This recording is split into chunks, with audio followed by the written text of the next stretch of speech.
கோடி மக்கள் வருவார், பல காணிக்கை கொண்டு தருவார், பல செய்வீர் சஞ்சலம் தீர்த்து சர்தாய் தாவூதொழி எஜமானே தாவூதொழியே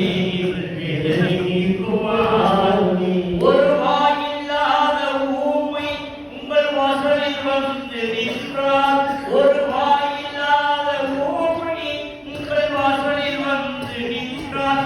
அன்று முன்னே கனவில் சென்று அவை பேச வைத்தவர் மகானே எஜமானே தாவூதொழியே இதன் வேலைக்கும் மகானே. கண்ணில்லாத குருடன் உங்கள் இல்லத்தை நாடியே